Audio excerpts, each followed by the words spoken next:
friends. So today I want to talk a little bit about the Kenner and Hasbro dolls that came out from the mid 70s to 1990.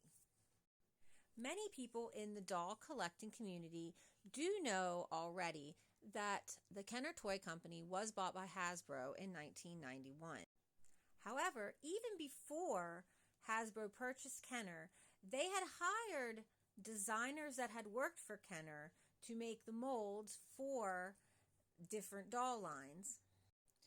So that resulted in a series of 3, possibly 4 different doll lines that had very similar body types and features. And I want to go over those today. The first doll I would like to talk about is the Dusty doll. Dusty came out in 1974, released by Kenner, and she was marketed as the most beautiful doll, but turned out to not be as such. Now, she has been called many times since then the ugliest doll, but after you grow accustomed to her somewhat jarring open mouth toothy grin, she actually is cute in her own sort of way. Dusty was known for her more athletic figure and her grippy hand. She also has a spring-loaded arm because the 2 main varieties of Dusty were a tennis player and a golf player, and so she could swing. There was also a third type of budget Dusty doll. There was also an African American version called Sky that was Dusty's friend.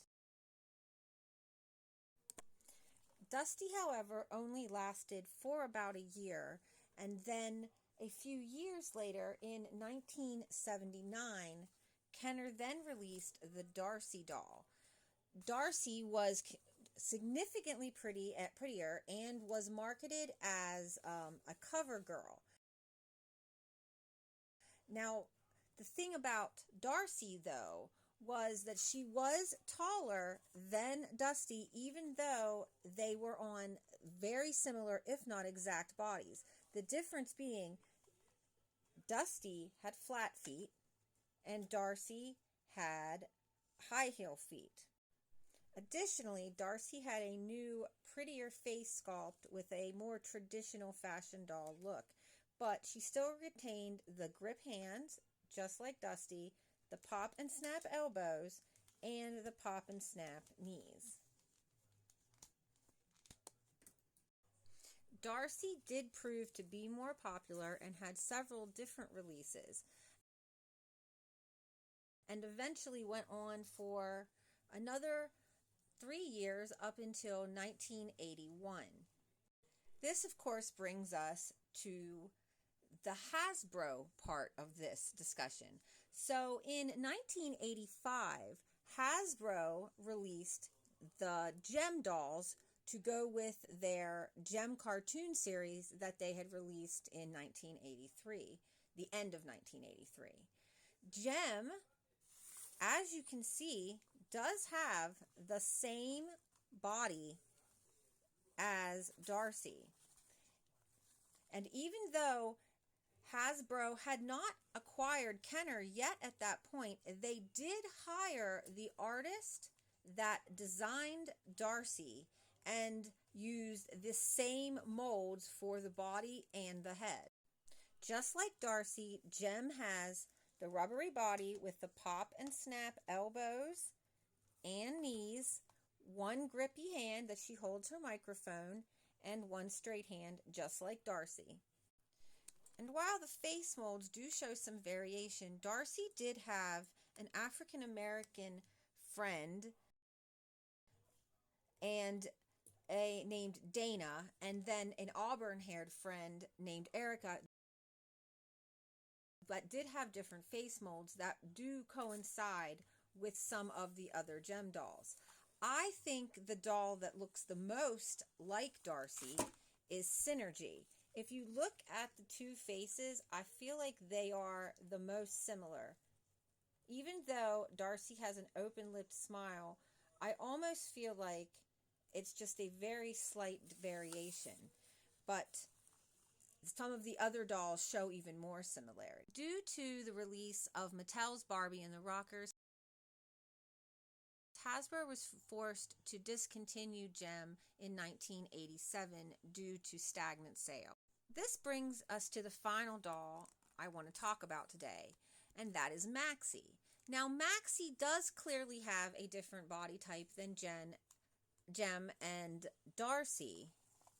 However, I do feel that she still has some legacy of successor to these dolls, in as she is very similar in height and proportion to the Darci doll. They have a similar head size, they both have swivel joint heads, they both have pop and snap knees, and flat feet. However, that is where the similarities end. Maxie was somewhat popular in her own right. She had many accessories and a life of her own that she did really try to compete with Jazzy from Mattel. She was on the market from 1989 to 1990, beginning of 91. Whether she should be included in this, you be the judge, but I like to include her because I have a soft spot for Hasbro's Maxie. Here is a more visual comparison of the body types.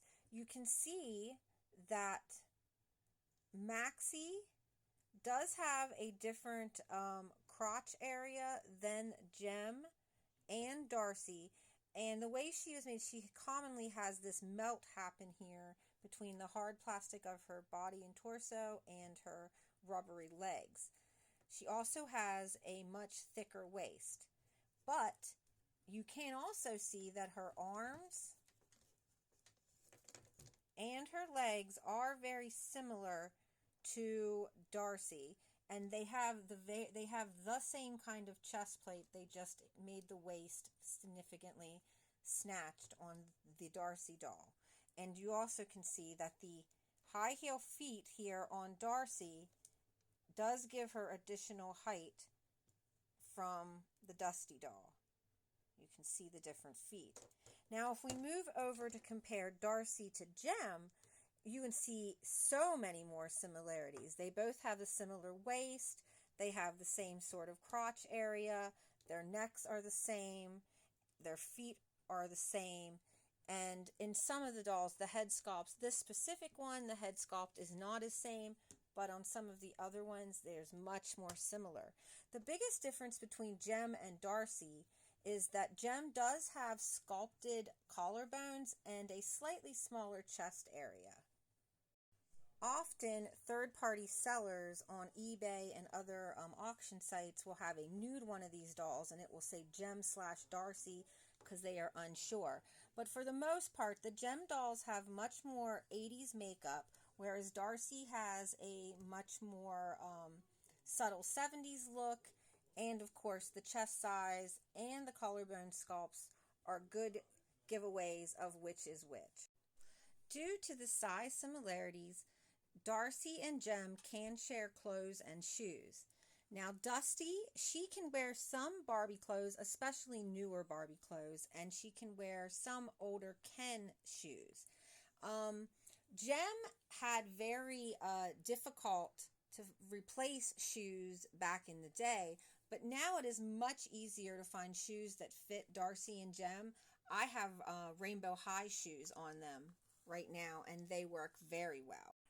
Thank you for joining me. This concludes my discussion on Dusty, Darci, and Gem, and I hope this helps you to see the similarities and the differences and the history of these three doll lines.